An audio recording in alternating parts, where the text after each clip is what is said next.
First question for you, Coach. It's obviously been a while since you guys have been playing a home game here. How did it feel to just kind of not have to travel?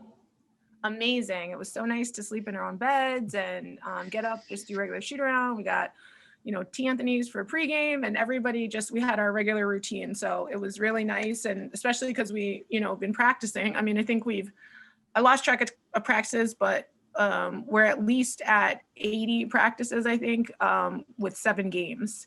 So, or 8 games. Are we? Yeah, 8 games. We're 7-1, I think now. And so, it was just nice to be able to play in the place that you practiced all those times. Hi, Coach. Congrats on the win. Thank you.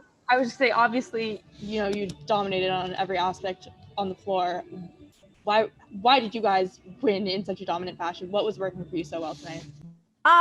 Well, first of all, we made shots, and the last time we played Army, we did not. So that's like one simple answer. But I think our pace was really good. Our execution. We were a little bit rusty at the beginning. We were forcing little stuff at the beginning. Our turnovers were kind of unnecessary, but once we kind of got into a flow and the game just kind of slowed down a little bit for us, even though we were going at a pretty consistent pace and we wanted to play fast or quick. We didn't want to play fast. And so I think our kids kind of all settled in, and, once the ball goes in, it's really kind of interesting how it works. When it doesn't go in, it feels like no one can make a shot. When it does go in, it feels like everybody can make a shot. And so tonight, that's kind of how we had it going. And our defense was really phenomenal. And I think it started there, right? We were able to kind of score off of our defense, and our kids just were locked in and they were just really hungry to play. How much more comfortable,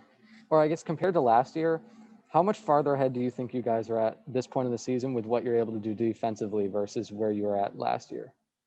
I think we're further behind just because we haven't had as much practice in the sense of games. Like we haven't been able to try to execute and make, some like nuances. But I also think at the same time, with a really condensed opponent list, right? In our pod, you're also able to really hone in on what the other team tries to do, so you can be a little bit more deliberate. And I think, Darren Darren had the scout for this game, and he did an excellent job of making sure that we made the right adjustments this next time, so that we weren't giving up threes, and we weren't, we also didn't overhelp and give up backdoor layups. So I was really happy with the way that we defended tonight. And Army is known to play significantly better typically on Sundays. Take from that what you will, but what are you expecting tomorrow?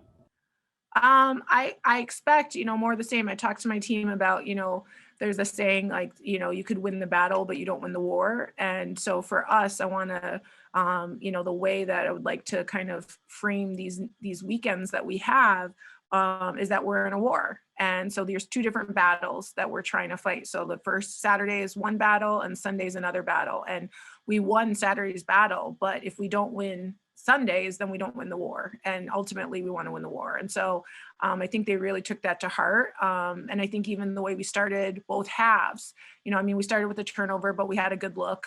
We executed well coming out of the half, but then we were able to kind of get it going again. And so I think they've now been through this, right? Where we played really well on Saturday against an opponent, and then we came back and there was kind of a letdown, which is a little bit human nature.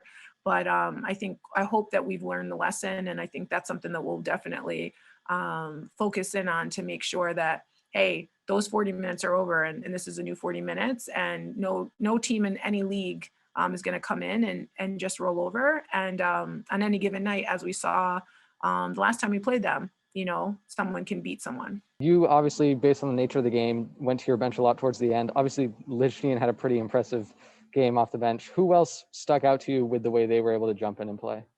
I thought Emily did some really nice things for us. I was happy that we were able to get Key in the rotation, even though it wasn't scoring, but just defensively to be able to, get her confidence continue to grow so that we can spell Marin at different times, whether it's, hopefully it won't be foul trouble, but just to give her a breather.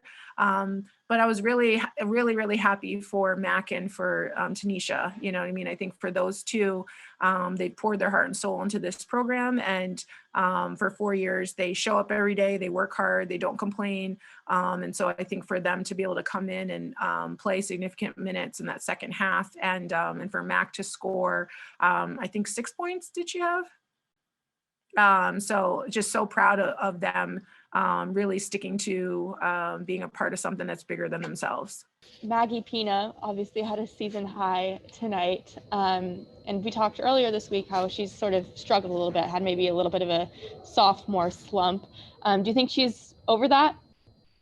Sorry, I didn't even look at the stat sheet. I didn't see it before, so I'm looking now.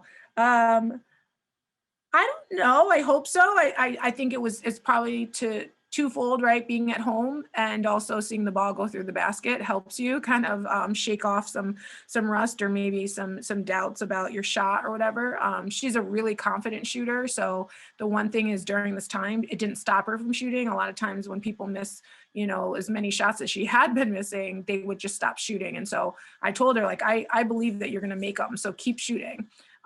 Because you got to shoot yourself out of it, and so I'm really happy for her and what she was able to do. But I think if you look at this stat sheet, how well balanced our scoring was, I think that speaks volumes to this team, and really what excites me about us going forward, that it's not just one or two people that can do this on any given night. Can be any of our folks. You're no stranger to blowing out teams, having been at UConn for so many seasons. Do you feel that there's any similarities between this team and some of the teams that you've coached in the past when you were there? Sorry, Laura, I don't mean to laugh at you. I'm laughing with you. The only similarities that I can say is that, the way that we play, like as far as our approach, that we don't want to take off any possessions, and we want to move the ball, and even some some of our offenses that we run are very are from UConn that I brought with me. But I think that's that program is just in a world all its own. It's on a stage all its own. And so if we ever were even mentioned in the same breath as far as how we were, I would be like elated. But I'm just really proud of this team. And I told them after the game that I just said, this is the team that I came here to coach. I believe in what we're doing, and that we have a special group, and I want us to see this thing all the way through to the end. And so I don't know if we're UConn. I definitely don't think we are, but I know that we're BU, and I'm excited about that. Thank you. That was a perfect answer. And then my last question for you, Coach, and this has been kind of a season-long theme, is that your 3 starting guards have been just crazy with the way they're able to jump passing lanes, create steals, push the pace like you've been talking about. Where do they get the confidence to do that and be so aggressive on defense? I think one is that, we're encouraging them to try to take away what the team wants to do, right? We don't want to just let people run their offense and stand there and guard them, right? If we can kind of disrupt their offense, if we can, jump in a passing lane, or, not allow them to reverse the ball, because if you can't change sides of the floor in your offense, you're not able to really execute, generally speaking. And so, that's something. I think the other part is they have confidence. They have Marin back there, right? And so if they do go for a steal and the, offense drives, that she's going to be there to block a shot, or at least, step up and help. And so I think they're really starting to trust each other more defensively. And so they know that they have the leeway and a little bit more, rope to be able to do that and still be able to recover.